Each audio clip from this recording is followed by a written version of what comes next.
Olá, sejam bem-vindos aí à aula sobre a anatomia do sistema nervoso central.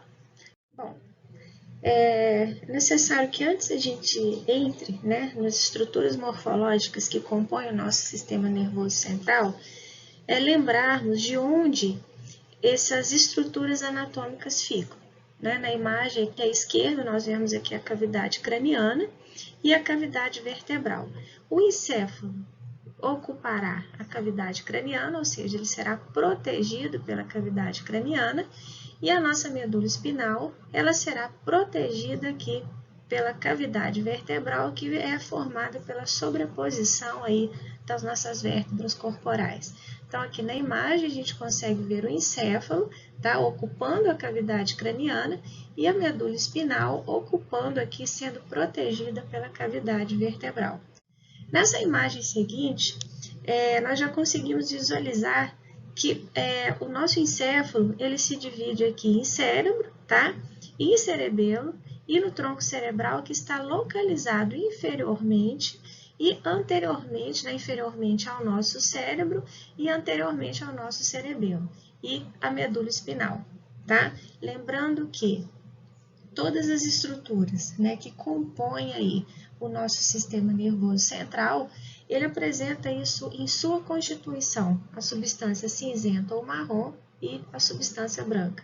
Lembrando que no cérebro, a substância cinzenta ou marrom forma o que eles chamam de córtex cerebral, ou seja, essa substância cinzenta ou marrom ela se encontra na periferia do nosso cérebro, o mesmo ocorrendo com o cerebelo, que no cerebelo essa substância cinzenta ou marrom que é periférica receberá o nome de córtex cerebelar, tá?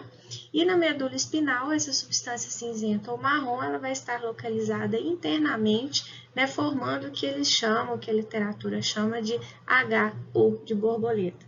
E a substância branca no cérebro e no cerebelo ela é central, ela localiza-se internamente, enquanto que na medula a substância branca localiza-se perifericamente. Nós veremos aí esses detalhes aí em slides seguintes. Bom, o encéfalo, por essa imagem fica nítido, que as subdivisões aí do nosso encéfalo, que o cérebro, na verdade, essa estrutura aqui mostrada em vermelho e em verde, o tronco encefálico, que é essa estrutura aqui em marrom, laranja e azul, e o cerebelo. O que essa imagem nos mostra? Que o cérebro ele é formado pelo telencéfalo e pelo diencéfalo, onde o telencéfalo ele constitui a maior porção aí do nosso cérebro. O tronco encefálico, por sua vez, ele é constituído aqui pelo mesencéfalo, que é essa parte aqui superior, a ponte, que é a estrutura mediana, e o bulbo, que é a porção inferior do tronco encefálico, e o cerebelo.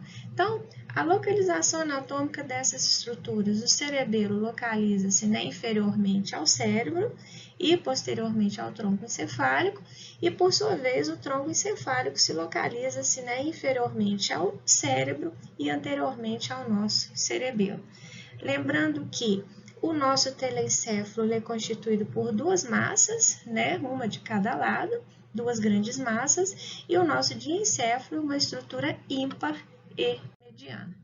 Bom, olha aqui o diencéfalo. Nessa imagem, a gente consegue aqui visualizar, tá?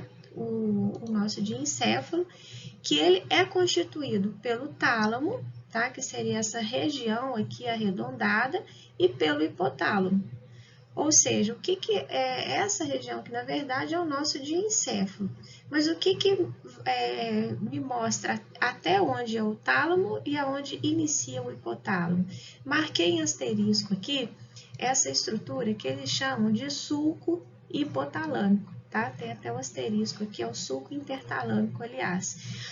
A estrutura localizada acima desse sulco intertalâmico é o tálamo, como eu mencionei, essa estrutura arredondada, tá?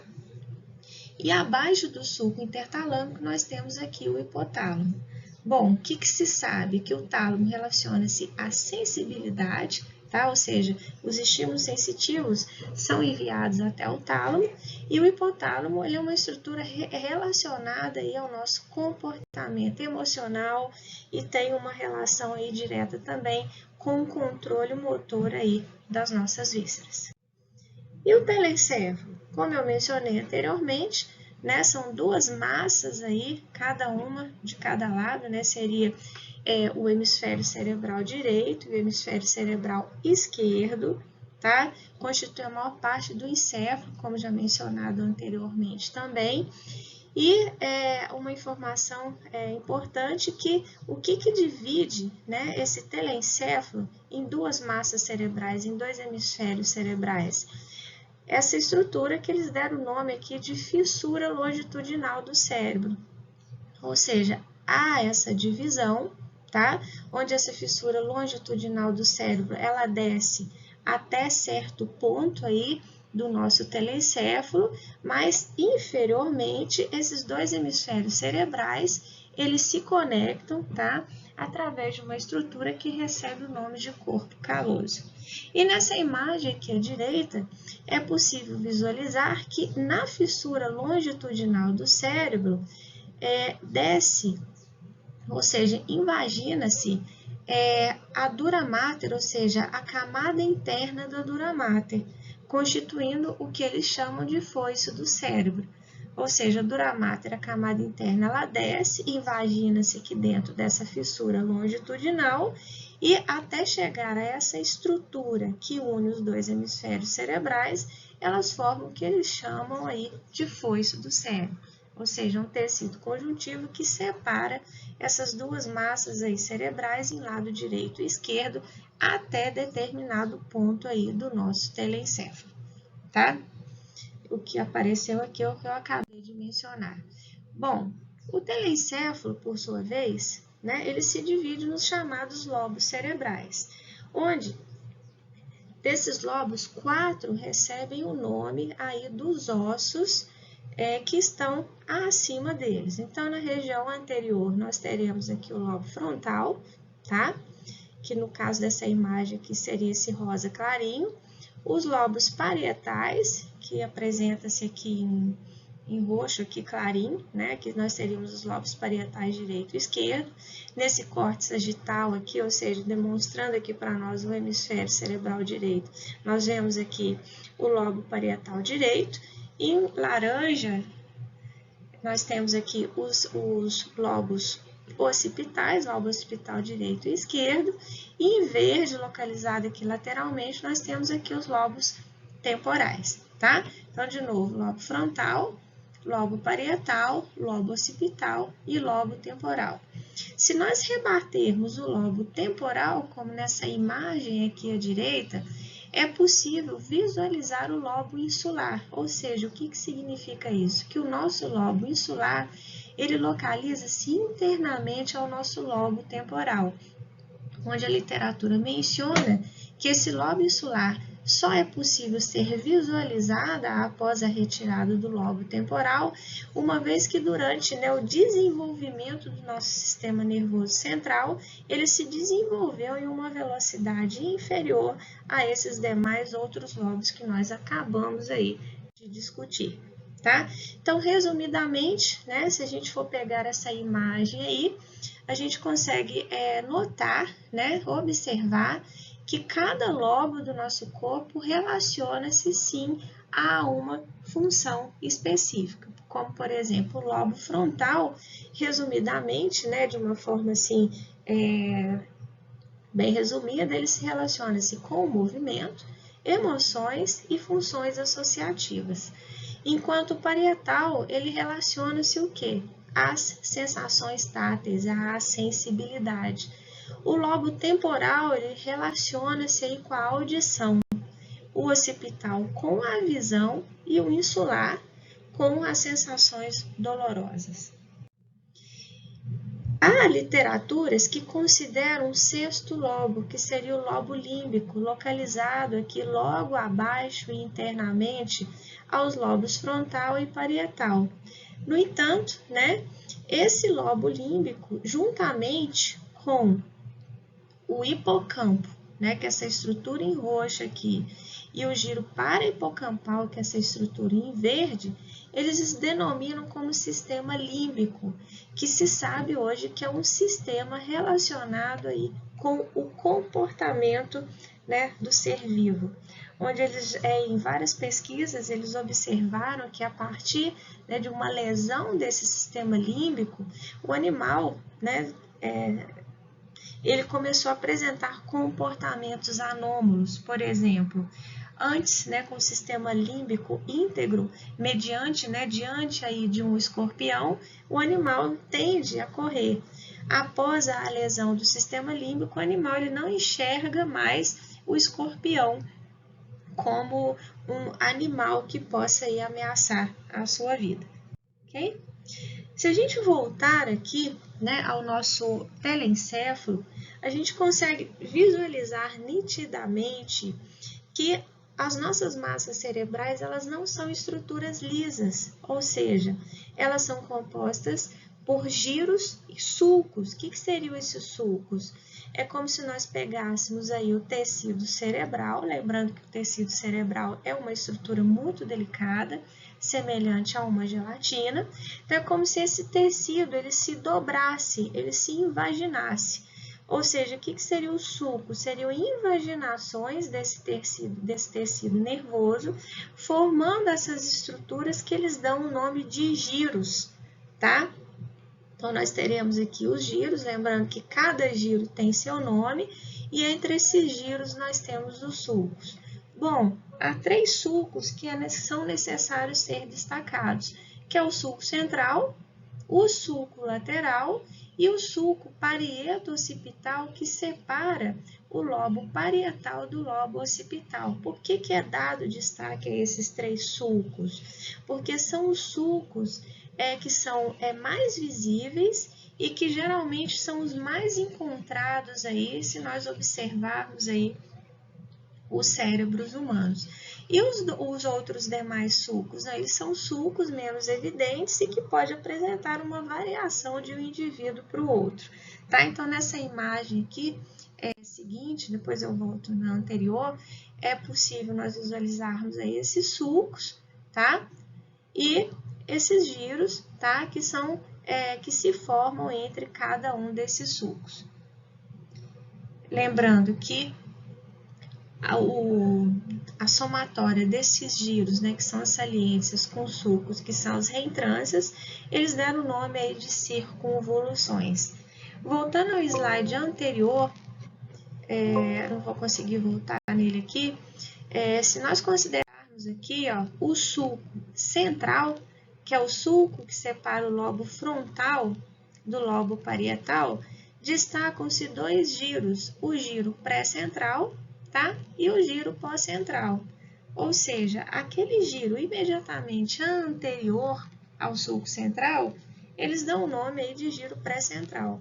E aquele sulco imediatamente posterior ao sulco central, eles dão o nome de giro pós-central. Mas por que eles dão destaque, né, a esse giro pré-central e a esse giro pós-central?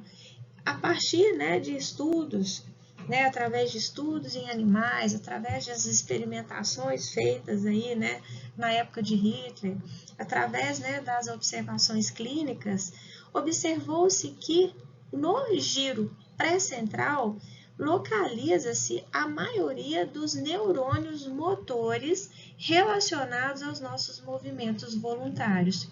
Enquanto que no giro no giro pós-central, chegam a maioria dos neurônios sensitivos relacionados à nossa sensibilidade sensorial. Baseado nessas observações, criou-se essa imagem na tentativa de facilitar o entendimento, né, da chegada da maioria dos neurônios sensitivos ao giro pós-central e da concentração maior de neurônios motores localizados aí no giro pré-central. Então, o que eles fizeram? Observa-se aqui que cada parte desse giro pré-central é relacionado à parte motora de uma determinada parte de nosso corpo. Ou seja, eles observaram que o giro pré-central é responsável pela motricidade do nosso corpo, enquanto o giro pós-central é relacionado à sensibilidade do nosso corpo. E cada parte, cada área desses giros é relacionado à sensibilidade do nosso corpo ou à motricidade do nosso corpo. Vamos observar aqui o giro pré-central.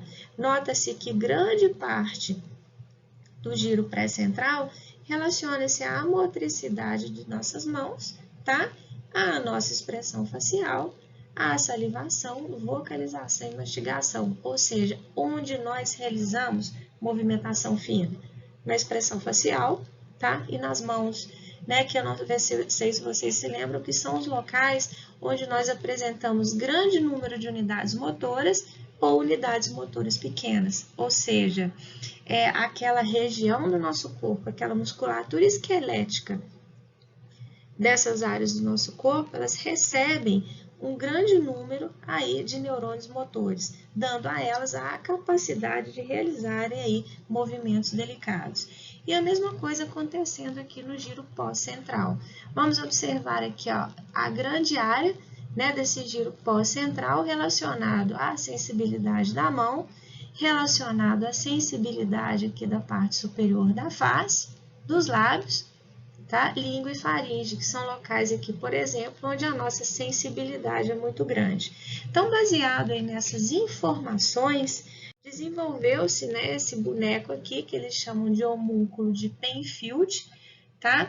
Lembrando que esse homúnculo ele não corresponde em tamanho à parte do corpo que é servida, mas sim ao número de unidades motoras ativadas ou à densidade dos receptores, ou seja, a quantidade, né, de neurônios sensitivos que saem daquela região e chegam ao giro pós-central, ou a quantidade de neurônios motores primários que saem aí do giro pré-central e chegam à musculatura esquelética daquela determinada parte aí do nosso corpo, ok? Aqui nessa imagem, né, como eu mencionei anteriormente, tem-se uma melhor ideia de onde nós encontramos a distribuição de substância cinzenta ou marrom, considerando aí o cérebro, o cerebelo e a medula espinal. No cérebro, nós temos a substância cinzenta ou marrom localizada perifericamente, constituindo aí, como eu mencionei, o córtex cerebral. Tá? Lembrando que na substância cinzenta ou marrom nós encontramos aí os corpos dos neurônios, fibras nervosas amielínicas e as células gliais. Tá? A substância cinzenta ou marrom no cerebelo ela também é periférica, formando aí o córtex cerebelar. Tá? E na medula a substância cinzenta ou marrom ela é central, formando aí esse H ou essa borboleta. Enquanto a substância branca, que é constituída por fibras nervosas mielínicas e células gliais, elas localizam-se centralmente no cérebro e cerebelo e perifericamente aí na nossa medula espinal. Lembrando que essas são as estruturas, tá? Que vão compor aí juntamente ao tronco encefálico ao nosso sistema nervoso central. Mostrando aqui novamente a substância branca, né, que é a parte interna aí, localizada aqui no nosso cérebro, no nosso tronco encefálico, é possível visualizar que essa substância branca ela é formada aí por um conjunto de fibras nervosas mielínicas. E se nós continuarmos aí as nossas observações, é possível entender que há fibras nervosas mielínicas que conectam áreas do próprio hemisfério, fibras mielínicas que conectam aqui um hemisfério cerebral com o outro, e aquelas fibras de projeção que pegam as informações geradas nos nossos hemisférios e descem com elas, passando aí pelo tronco encefálico e sendo direcionado à nossa medula espinal, tá? Só aproveitando essa imagem aqui, dá para ver as duas massas cerebrais, os dois hemisférios, a fissura longitudinal, onde essa fissura longitudinal separa esses dois hemisférios até certo ponto. A partir desse ponto, esses dois hemisférios são unidos pelas chamadas fibras comissurais, tá? Que eles deram o nome aí também de corpo caloso, tá? Então, nós temos as fibras aí mielínicas de associação, que vão conectar aí as estruturas dentro do próprio hemisfério cerebral, as fibras comissurais, que vão conectar um hemisfério com o outro, e as fibras de projeção, né, que vão pegar as informações geradas aí nos hemisférios cerebrais e conectar esses hemisférios cerebrais aí com a medula espinal, passando aí pelo tronco cerebral. Então, fica nítido aí, né, a formação da substância branca, fibras nervosas mielíticas, ok? Se nós observarmos, né, embora na imagem anterior não fique mais nítido, dentro da substância branca do nosso cérebro, tem-se pequenos amontoados de corpos de neurônios. E esses pequenos amontoados de corpos de neurônios aí, encontrados dentro da substância branca do nosso cérebro, formam as estruturas que eles deram o nome de núcleos da base. Ou seja, no cérebro, ou seja, no encéfalo, quando nós temos um conjunto de corpos de neurônios dentro da substância branca, eles dão o nome de núcleos, tá? E cada um desses núcleos, eles têm um nome e uma determinada função específica. Por exemplo, o conjunto de corpos de neurônios localizados aqui profundamente no encéfalo, ou seja, na substância branca, nós temos aí o núcleo caudado, tá? O núcleo putamen, ok? E o núcleo pálido, mostrando aí, né, os corpos aí desses neurônios. Temos aqui também o núcleo, aliás, eu já falei, o núcleo caudado, o putamen, o globo pálido e a substância negra aqui, que ela vai fazer parte aí do nosso mesencéfalo.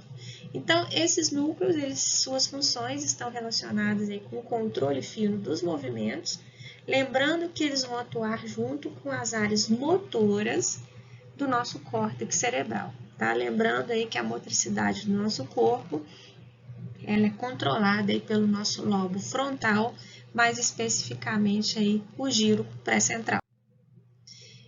Outra informação importante quando a gente menciona sistema nervoso cerebral são aquelas cavidades existentes dentro do nosso encéfalo, sendo que essas cavidades recebem o nome de ventrículos. Então, nós temos 4 cavidades dentro do nosso encéfalo, que são os ventrículos laterais direito e esquerdo, tá? Que são essas duas estruturas grandes aqui, uma de cada lado.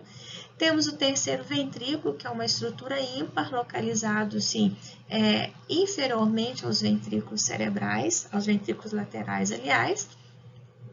E o quarto ventrículo, que localiza-se inferiormente ao terceiro ventrículo.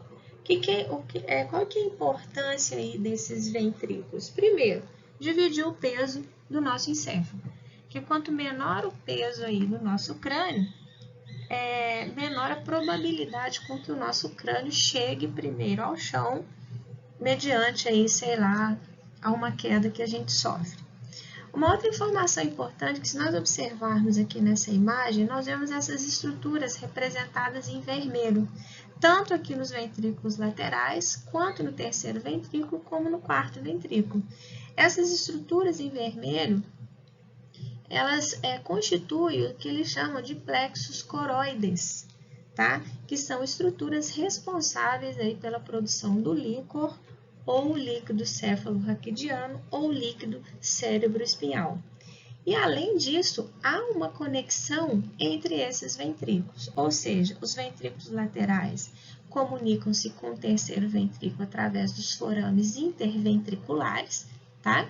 E o terceiro ventrículo comunica-se com o quarto através do aqueduto cerebral, ou aqueduto do mesencéfalo, ou aqueduto de Sylvius, ok?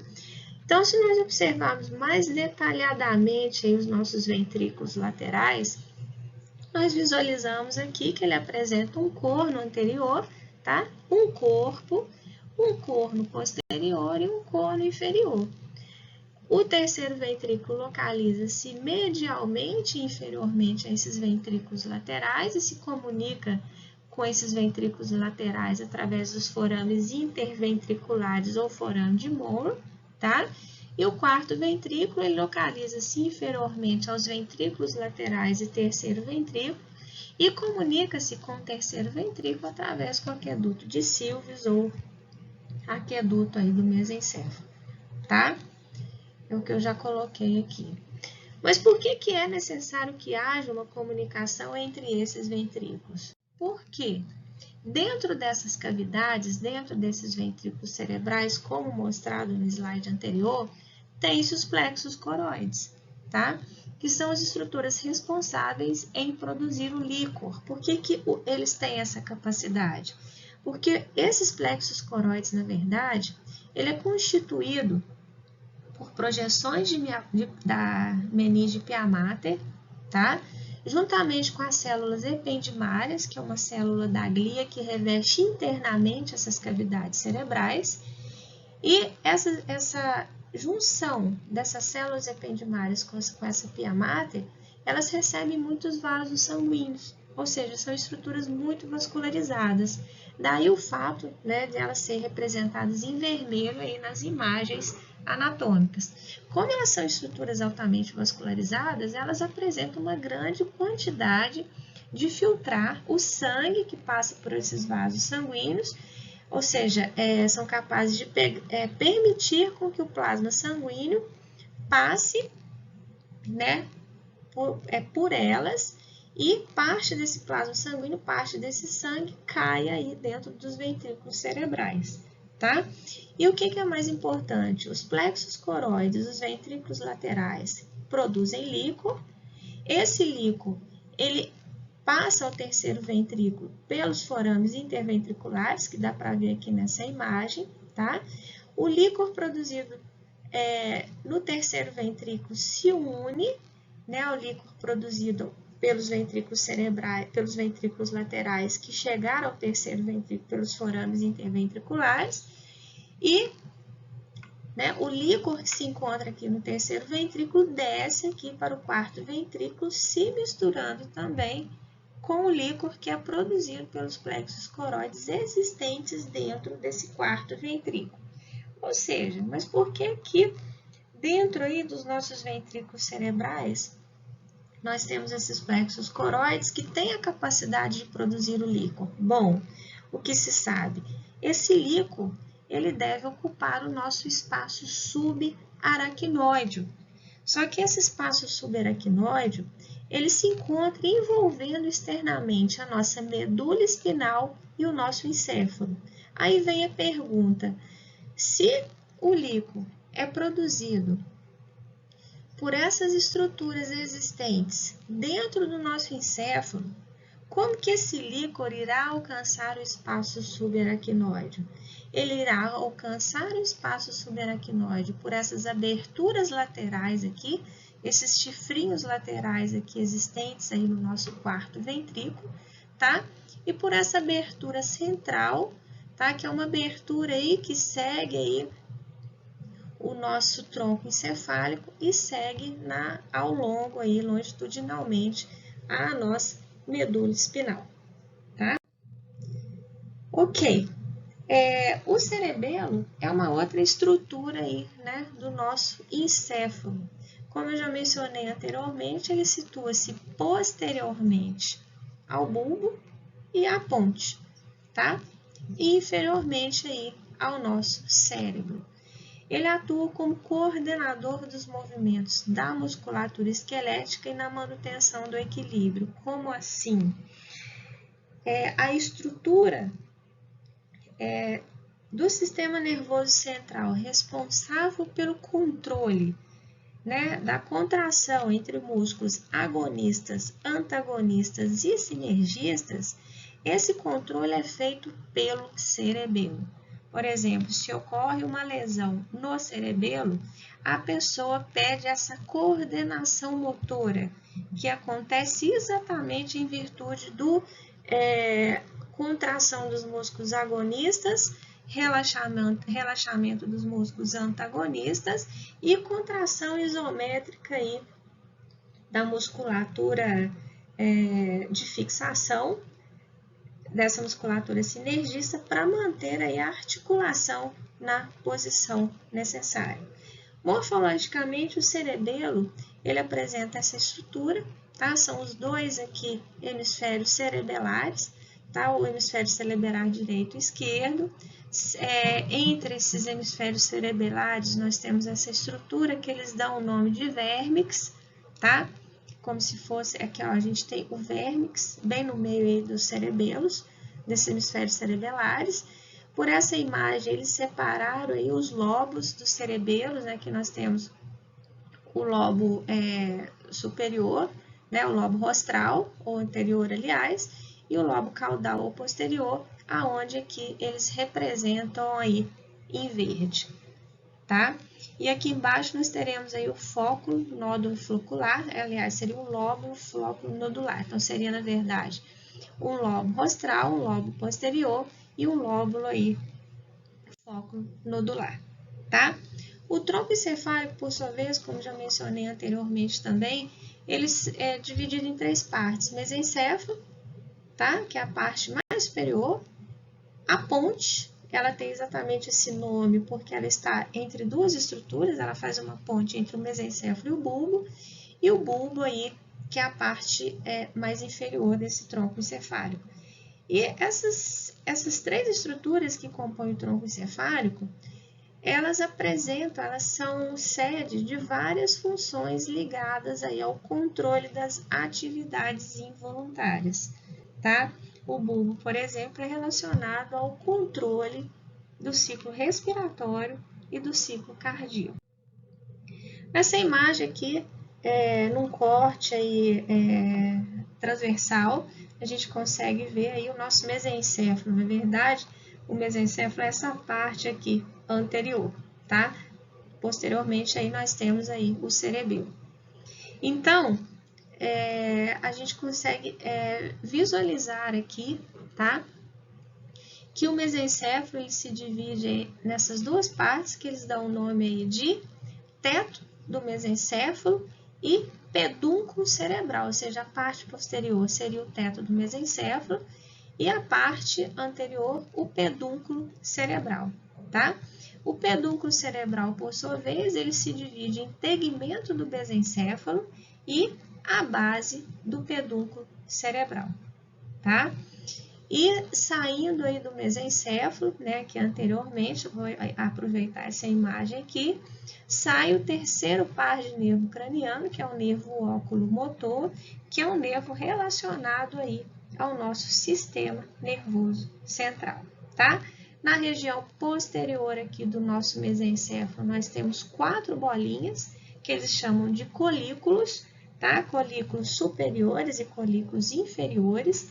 Os colículos superiores estão relacionados aí ao controle da visão, visto que ele tem uma ligação aí com o trato óptico, enquanto que os colículos inferiores estão relacionados ao controle da audição, porque ele funciona como uma via de transmissão dos impulsos gerados na retina, tá? E leva esses impulsos, transmite esses impulsos até regiões aí do lobo occipital do lobo temporal, né, relacionado aí ao nosso controle auditivo, tá? Lembrando que o lobo temporal que é responsável aí em receber aí os nossos estímulos aí auditivos, tá? A ponte é essa estrutura aqui que se encontra entre o mesencéfalo, tá? E o bulbo. O que é de interessante? Ela é formada aqui por várias fibras longitudinais. No ponto médio dela, nós observamos aqui o sulco basilar. Nesse sulco basilar, passa-se a artéria basilar, que quando a gente mencionar a vascularização encefálica, eu vou comentar um pouco sobre essa artéria basilar, tá? E nas laterais dessa ponte, essas fibras que se encontram longitudinalmente, elas vão formar os chamados pedúnculos cerebrais. E esses pedúnculos cerebrais, né, o pedúnculo cerebral médio, que é formado aí por essas fibras longitudinais da ponte, possibilita a comunicação do cerebelo com a ponte, ou seja, a comunicação da ponte com o cerebelo, tá? Lembrando que o mesencéfalo comunica-se com o cerebelo a partir do pedúnculo cerebral superior e a ponte comunica-se ao cerebelo através do pedúnculo cerebral inferior, ou seja, são comunicações, são pontes feitas entre o tronco encefálico e o cerebelo, demonstrando aí que essas estruturas anatômicas, elas agem aí conjuntamente. E o bulbo, tá? É a estrutura mais inferior, essa imagem aqui ficou pequena, mas dá para ver que ela apresenta duas elevações triangulares, que eles deram o nome de pirâmides, tá? Lateralmente, essas duas elevações triangulares, nós temos duas estruturas ovaladas, que eles chamam de olivo. Então, aqui nós temos uma pirâmide, a outra pirâmide, e essa estrutura arredondada lateralmente às pirâmides, eles dão o nome aí de oliva. Na região inferior do bulbo, nós observamos aí a obliteração dessa fissura mediana anterior. Ou seja, aqui nós temos uma fissura mediana anterior, aqui nós temos o sulco lateral anterior, posteriormente nós teríamos o sulco lateral posterior e lá atrás, né, o sulco posterior. Então, inferiormente ao bulbo, nós observamos aqui essa obliteração dessa fissura medial anterior. O que isso demonstra? Isso demonstra que, não sei se vocês se lembram, né, que aquelas fibras de projeção que pegam as informações dos hemisférios cerebrais e conduzem essas informações à nossa medula, quando elas chegam nessa região do bulbo, que eles dão o nome de decussação das pirâmides, mais de 90% dessas fibras de projeção mudam de lado.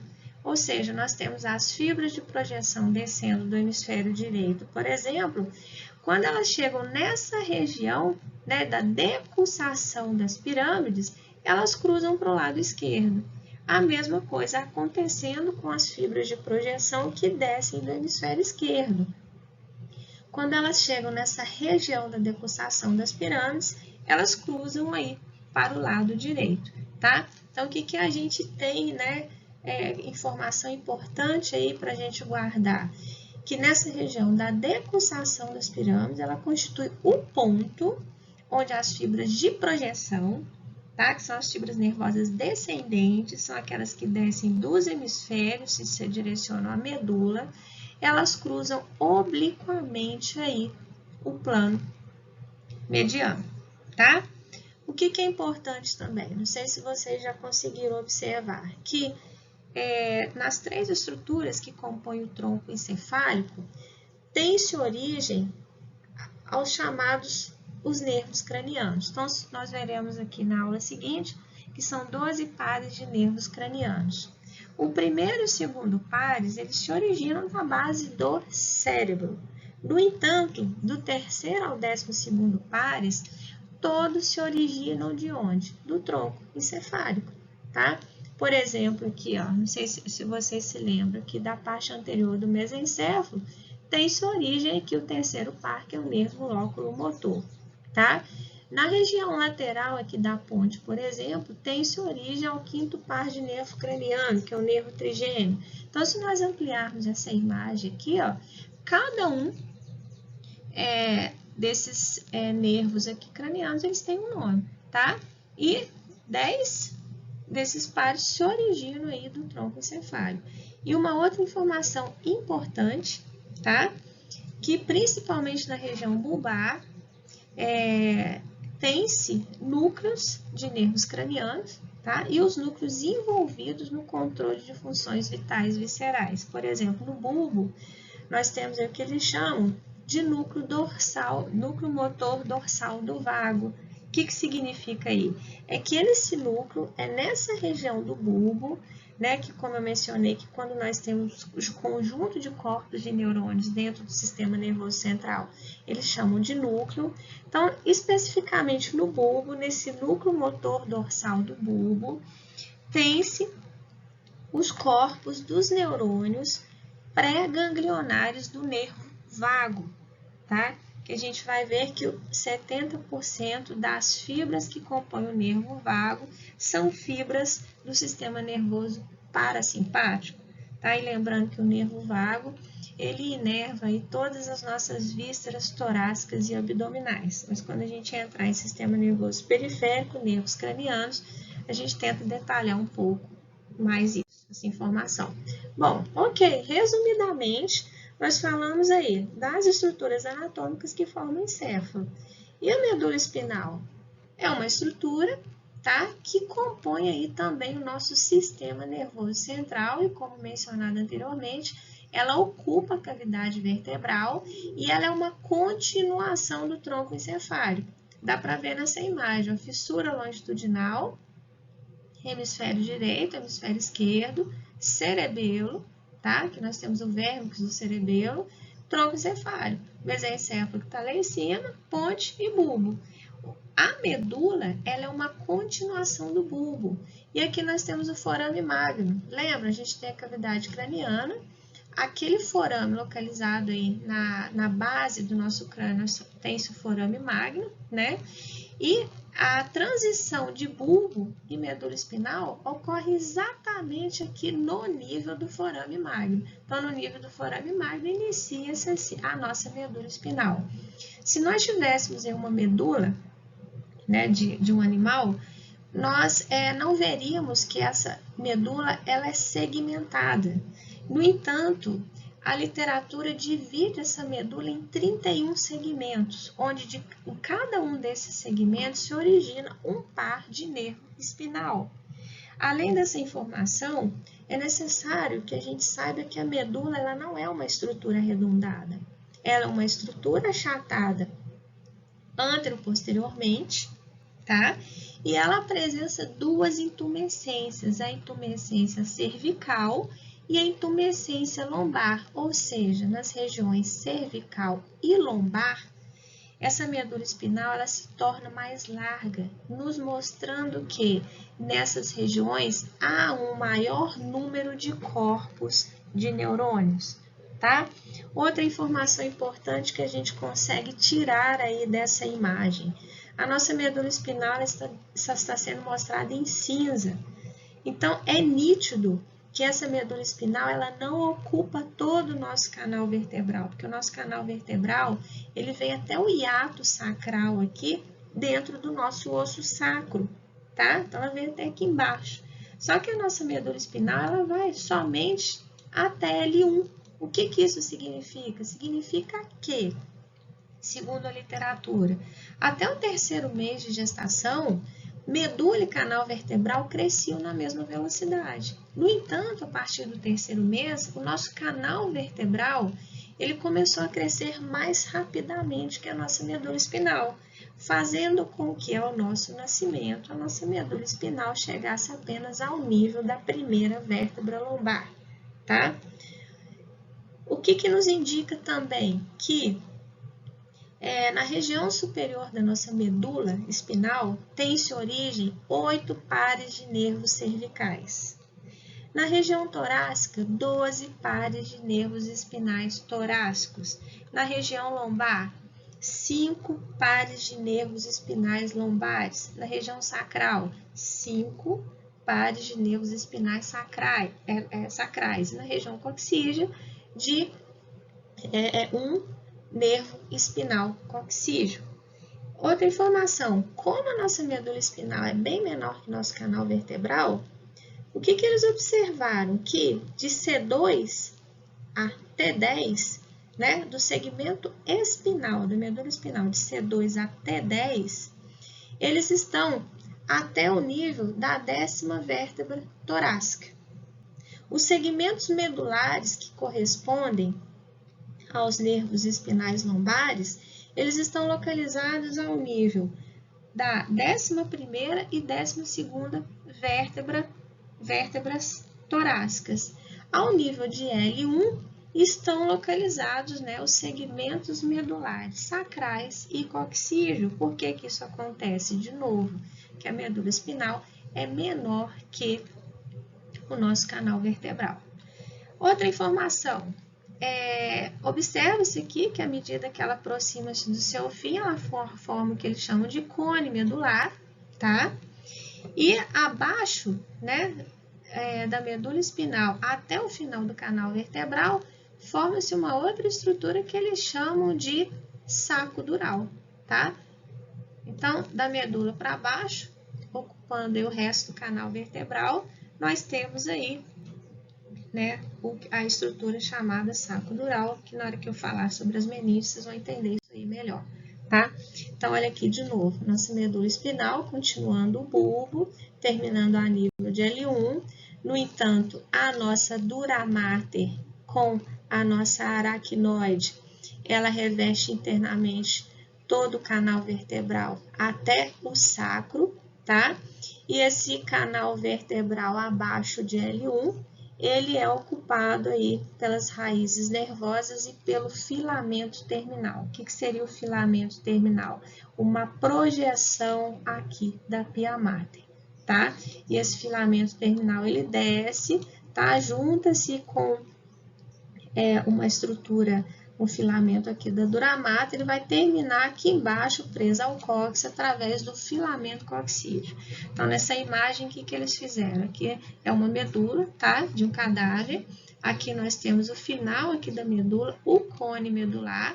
Queria que vocês observassem que esse filamento, que é uma projeção aí inferior da nossa meninge pia mater, e saindo aqui desse cone medular, nós temos as raízes nervosas, que constituem aí as raízes que formam aí o nosso nervo, os nossos nervos espinais, tá? Aqui nessa imagem, a gente tem um corte aí sagital da porção inferior aí da nossa medula. Então, nós vemos aqui a região sacral, tá? Vértebras lombares. E no final do canal vertebral, nós vemos aqui o saco dural. Ou seja, o que é saco dural? É a dura mater e aracnoide revestindo internamente o canal vertebral a partir do ponto que esse espaço não é mais ocupado pela medula espinal. Lembrando que o que nós temos dentro desse saco dural? Nós temos o filamento terminal, as raízes nervosas e o líquor, ok? Então, num corte transversal, a gente consegue visualizar aqui do lado de fora a substância branca, né, que são fibras nervosas mielínicas ascendentes e descendentes, e perifericamente a substância cinzenta, tá, que são os corpos de neurônios, mais fibras nervosas amielínicas e células da glia. Bom, vamos observar a substância cinzenta aqui. Ela tem uma coluna anterior, tá? Uma coluna lateral e uma coluna posterior. Vocês podem chamar de coluna ou corno, tá? E na substância branca, nós temos aqui, né, o funículo anterior, o funículo lateral e o funículo posterior. Aqui nós temos a fissura mediana anterior, o sulco lateral anterior, sulco lateral posterior e sulco posterior. Então, entre a fissura mediana anterior e o sulco lateral anterior, nós temos o funículo anterior. Entre o sulco lateral anterior e o sulco lateral posterior, nós temos aí o funículo lateral. E entre o sulco lateral posterior e o sulco posterior, nós temos o funículo posterior, tá? Na região cervical, tá, da medula espinal, nós temos aqui esse sulco posterior intermédio, que divide o funículo posterior em fascículo grasso e fascículo cuneiforme. Então, nós temos aqui esses dois fascículos aqui apenas na região cervical da medula espinal, e esses fascículos continuam ali no nosso bulbo, tá? Ou seja, ligação aí dessas fibras mielínicas da medula espinal com o nosso bulbo. No meio da substância cinzenta, né, que a gente consegue visualizar ou um H ou uma borboleta, nós temos essa abertura, que é o canal central, que é por onde o líquor desce ali do quarto ventrículo até chegar ao final da medula espinal, entrando ali dentro do saco dural. E vou chamar a atenção para vocês para o sulco lateral anterior e o sulco lateral posterior, tá? No sulco lateral anterior, nós vamos ter a raiz anterior do nervo espinal, que é a raiz motora, e no sulco lateral posterior, nós teremos a raiz posterior do nervo espinal, ou raiz sensitiva, ok?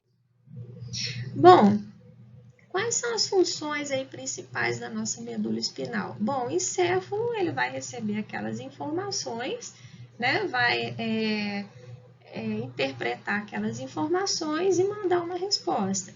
Agora, qual que é a estrutura do sistema nervoso central que vai servir como uma ponte de transmissão, né, das informações que são geradas na periferia e conduzir essas informações até o sistema nervoso central e pegar as informações geradas no sistema nervoso central e conduzir para a periferia? A medula espinal, tá? Lembrando que a medula espinal ela conduz esses impulsos através dos tratos ascendentes e tratos descendentes que estão localizados nos funículos, na substância branca. O que são os tratos? Os tratos é um conjunto de fibras nervosas. E como é substância branca, no caso serão um conjunto de fibras nervosas amielínicas, formando os tratos ascendentes, que são aqueles que vão conduzir os impulsos dos receptores sensitivos periféricos do corpo para o encéfalo. Tá? Se eu mencionar sistema nervoso somático aqui, seriam aqueles impulsos gerados nos receptores existentes aí nos músculos esqueléticos, na pele, nos tendões, nas articulações. E se nós mencionarmos aí sistema nervoso visceral, seriam aqueles impulsos sensoriais gerados nos receptores existentes aí na parede das vísceras, tá? E os tratos descendentes, aquelas fibras nervosas mielínicas descendentes que descem, elas conduzem os impulsos motores do encéfalo para os músculos esqueléticos, tá? No caso do sistema nervoso somático, e para o músculo liso, cardíaco e glândulas, no caso do sistema nervoso visceral. E a medula espinal também ela tem uma importante função que é de integração de reflexos, tá? Nessa imagem aqui mostra a integração de reflexos. Nós temos aqui um sensor receptor de dor, localizado aqui na ponta do dedo. Vamos supor que essa pessoa encosta esse dedo aí numa panela quente, é estimulado esse receptor que gera um potencial de ação, que gera um estímulo sensorial, que é conduzido pelo neurônio aferente, o pseudo-unipolar. Então, ele sobe aqui pelo dendrito desse neurônio sensitivo, passa pelo corpo celular desse neurônio, entra na terminação axônica aqui desse neurônio sensitivo. Esse neurônio sensitivo ele entra aqui na coluna posterior da substância cinzenta da medula, que pode fazer ou não sinapse com um neurônio intermediário aqui, que eles dão o nome de neurônio de associação. E esse neurônio de associação ele vai fazer sinapse com esse neurônio multipolar, que é um neurônio motor, tá? No caso aqui, um neurônio motor somático, tá? Que vai pegar esse estímulo e trazer esse estímulo aqui ao músculo esquelético, mandando essa pessoa contrair a musculatura do seu membro superior, de modo com que ele tire o dedo da panela quente. Ou seja, um movimento reflexo, um movimento muito rápido, tá? Onde a gente tira o dedo sem perceber. Depois que a gente vai virar a mão para verificar se queimou o dedo ou não. A partir do momento que aquele ato se torna consciente, aquele momento que eu já virei a mão para olhar se eu machuquei ou não. Mas esse primeiro momento, integração de reflexos, é um movimento inconsciente, involuntário, que é resolvido aí na região subcortical do nosso sistema nervoso central, ou seja, a nível medular, tá? Aqui, as meninges que envolvem o nosso sistema nervoso central. De fora para dentro, aqui nós temos a dura mater, que aqui está em azul, a aracnoide, que está em rosinha, e a pia mater, que está em verde.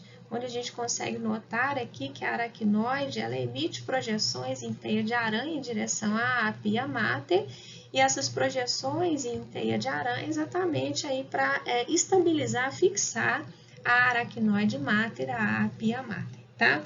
A dura mater é a mais espessa, é a mais externa, é a mais resistente.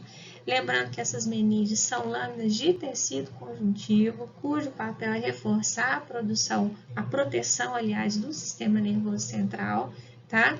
A aracnoide mater, ela se encontra entre a dura mater e a pia mater. E a pia mater é a meninge mais sensível, a mais delicada, a mais interna, e que ela literalmente se adere ao tecido nervoso, ou seja, os sulcos aqui que nós encontramos aqui no córtex cerebral, essa pia mater, ela entra, ela se invagina dentro desses sulcos, ou seja, ela segue, né, a forma aí do nosso tecido nervoso, tá? Essa imagem, ela mostra o ápice do nosso cérebro. Aqui nós vemos aqui o hemisfério, né, o hemisfério cerebral direito e esquerdo. Aqui nós vemos a fissura longitudinal. Vou chamar a atenção. Olha, nós temos aqui, junto ao tecido nervoso, a pia mater, tá? Em amarelinho nós temos a aracnoide mater e em cinza nós temos a dura mater. O que essa imagem nos mostra? Que na região superior do nosso cérebro, a nossa dura mater, ela apresenta duas camadas, a camada interna e a camada externa. A camada interna, ela vai estar junto à nossa aracnoide, tá? Enquanto que a dura mater, ela está presa aos ossos do crânio. Inclusive, por ela estar aderida aos nossos ossos do crânio, elas apresentam um papel de periósteo dos ossos do crânio.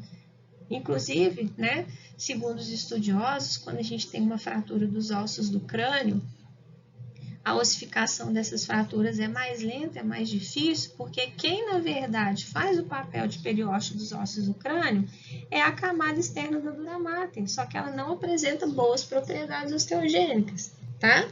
E observe-se aqui também que entre a camada externa e a camada interna da dura mater, forma-se o que eles chamam de seios sagitais. Tá? Aqui, por exemplo, nós temos o seio sagital superior, onde nessa estrutura, nesse espaço formado entre a camada interna e externa da dura mater, né, nós teremos os seios venosos. O que são esses seios venosos? São aquelas veias que são responsáveis em drenar, tá, o sangue venoso, né, do encéfalo até a nossa veia jugular, tá?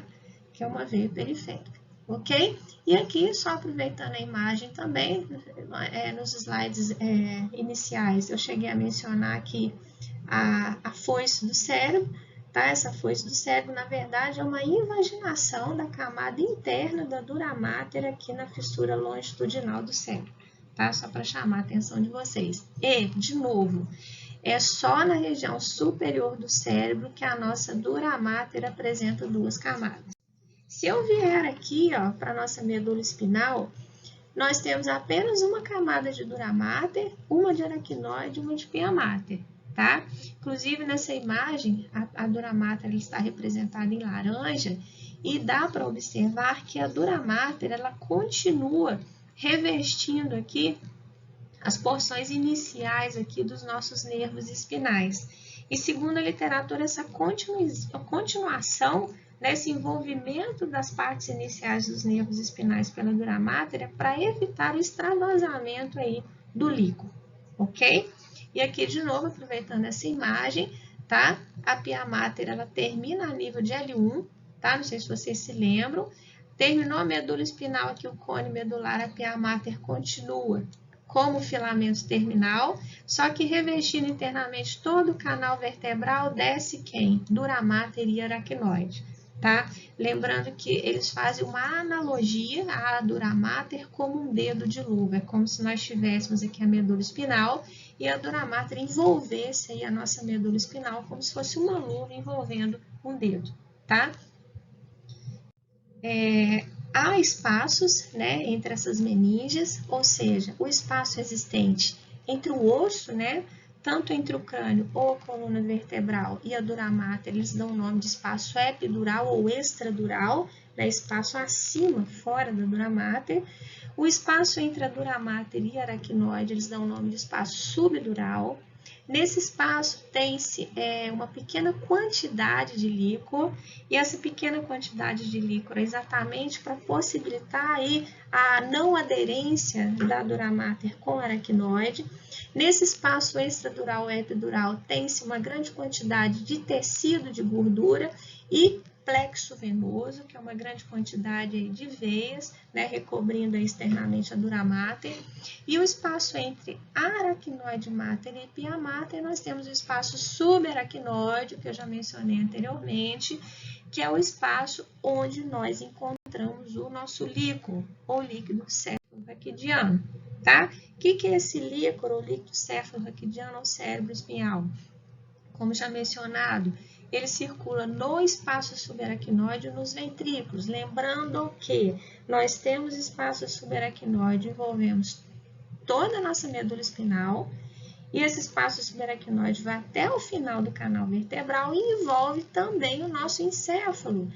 Porque a gente tem mania de pensar assim, eu só tenho meninge envolvendo nossa medula espinal. Não! As nossas meninges envolvem todas as estruturas anatômicas que compõem o nosso sistema nervoso central, tá? Esse líquor ele possui uma composição química pobre em proteínas, porque ele é ultrafiltrado do plasma sanguíneo, ou seja, como os plexos coroides são estruturas muito vascularizadas, né? E os nossos vasos sanguíneos apresentam poros, fenestrações, parte daquele plasma sanguíneo vai passar por esses poros e cair via plexos coroides dentro dos nossos ventrículos cerebrais. E como são poros existentes nos vasos sanguíneos, esses poros, essas aberturas são pequenas, não possibilitando a passagem aí das proteínas que são moléculas aí de alto peso molecular, tá? Nós produzimos diariamente cerca de 120 a 180 ml de líquor. Na verdade, não somos nós, são os nossos plexos coroides que produzem diariamente de 120 a 180 ml, tá? E esse líquor ele é substituído 3 vezes por dia. Qual que é o papel aí desse líquor? Bom, ele vai proteger o sistema nervoso central, agindo como amortecedor de choques, tá? E ele vai também auxiliar nas necessidades metabólicas do encéfalo, servindo como um meio para a troca de nutrientes e produtos residuais entre o sangue e o tecido nervoso. Então, por que ele tem que ser renovado, gente? Por que ele tem que ser substituído?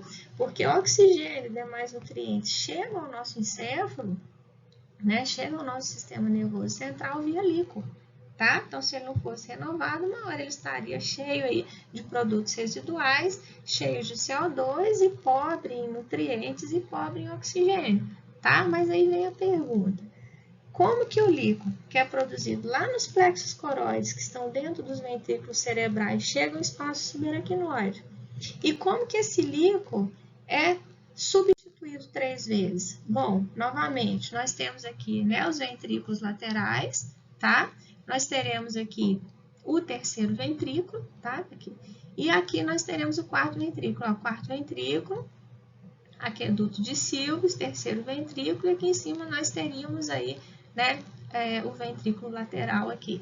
Não sei, naquela imagem 3D que eu mostrei para vocês, os ventrículos cerebrais, nós temos as aberturas laterais aqui, né, do quarto ventrículo, ela está aqui em cima, a abertura lateral, uma de cada lado, tá? E a abertura medial, tá? Que é o forame de Magente. Então, na verdade, o nosso líquor alcança o nosso espaço subaracnoide via abertura medial, que é o forame de Magente, e a abertura lateral, que é o forame de Lusca. E onde está o espaço subaracnoide? Aqui, ó, tá? Onde estão essas setinhas aqui, é o nosso espaço subaracnoide. Essa imagem deixa bem claro que nós temos espaço subaracnoide aí em todo o nosso encéfalo e toda a nossa medula espinal. E essas estruturas aqui, ó, são invaginações aí da dura mater, que no caso aquela forma que é a tenda do cerebelo, é como se ela isolasse aqui o cerebelo aqui dos nossos hemisférios cerebrais, tá? Então, o líquor é produzido aqui em cima, atinge o espaço subaracnoide via aberturas laterais, tá? E abertura mediana. E aproveitar esse corte transversal aqui da medula espinal para mostrar aqui o espaço subaracnoide. Lembrando que quanto mais inferiormente na medula, maior esse espaço subaracnoide, porque a gente sabe que à medida que se aproxima de L1 ao final da medula, a medula ela vai se afilando, ok? Já mencionei isso aqui, tá? Como que o líquor chega ao nosso espaço subaracnoide, ok? E aqui eu vou mostrar para vocês como que esse líquor é reabsorvido. Na verdade, esse líquor, né, ele sai aqui pelas aberturas laterais e medial, ele vai alcançar o espaço subaracnoide. Quando ele chega no ápice aqui do nosso crânio, ele vai dar de cara com essas estruturas que eles deram o nome de granulações de aracnoide. Não sei se vocês conseguem entender aqui, ó, mas aqui nós teremos o espaço existente entre as duas camadas da dura mater, aqui no ápice, né, na parte superior aqui do nosso crânio. Então, nós temos aqui a aracnoide, tá? E a dura mater. E aqui nós temos espaço subaracnoide. Nesses locais, né, das granulações aracnoides, a aracnoide, ela entra dentro desse espaço formado pelas duas camadas de dura mater, nessas estruturas que são estruturas altamente permeáveis ao líquor. Então, quando o líquor chega nessas granulações aí da própria aracnoide mater, o líquor passa de forma livre por essas granulações, cai no espaço existente entre as duas camadas de dura mater, e nesse espaço elas vão dar de cara com quem? Com os seios venosos. O que são seios venosos? Veias, gente, são veias que vão pegar aquele líquor, né, aquele líquor que foi reabsorvido, que não precisa mais ficar dentro do espaço subaracnoide, e jogar para a veia jugular. Mas por que que esses seios venosos vão jogar para a veia jugular esse líquor que não é necessário mais ser usado? É porque através da veia jugular esse líquor retorna ao átrio direito, ou seja, o que que esses seios venosos fazem? Ele pega aquele líquor que estava no espaço subaracnoide, aquele líquido estava no espaço subaracnoide e volta com ele para a nossa circulação sanguínea, porque a ideia é essa. O líquor é produzido do sangue e quando ele não precisa mais ser usado, ele volta para o sangue, tá? Então, se nós observarmos essas imagens, essa imagem são vários seios, nós temos aqui o seio sagital superior, que na verdade é o seio que vai ter contato aí com essas granulações aracnoides. Temos aqui os outros seios, seio sagital inferior, seio esfenoparietal, seio reto, e aqui tem o seio sigmoide. Na verdade, todos esses seios vão desembocar nesse seio sigmoide, que por sua vez vai conectar com a veia jugular e que por sua vez vai chegar aí, né, à veia cava superior e consequentemente aí ao átrio direito, fazendo com que aquele líquor volte aí à circulação sanguínea, tá? E vascularização arterial encefálica. Nós temos aqui o encéfalo, tá? E nós temos o arco aórtico. Então, desse arco aórtico tem-se a origem às duas artérias carótidas comuns, tá? E da artéria subclávia, nós temos aqui a origem à artéria vertebral. Então, o que eu quero dizer? Que são 4 artérias calibrosas que vão mandar sangue arterial para o nosso encéfalo, que são as duas artérias carótidas, né, externas.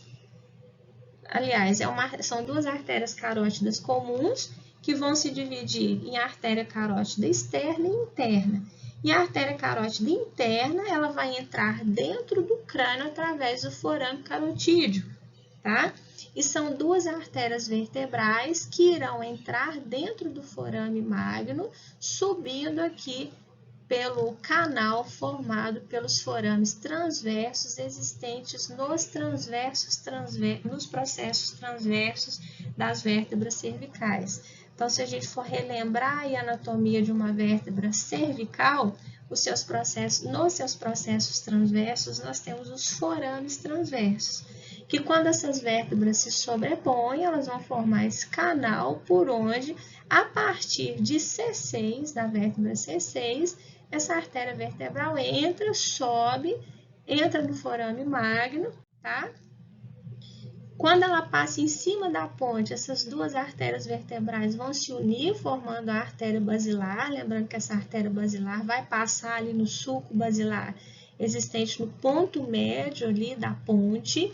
Nós temos aqui as duas artérias carótidas internas, tá? Todas elas chegando à base do encéfalo. Na base do encéfalo, essas duas artérias elas vão fazer ramificações, vão sofrer ramificações que vão formar na base do nosso encéfalo essa estrutura poligonal que eles deram o nome de polígono de Willis. Lembrando que é esse polígono que vai permitir a manutenção de um fluxo sanguíneo para o cérebro.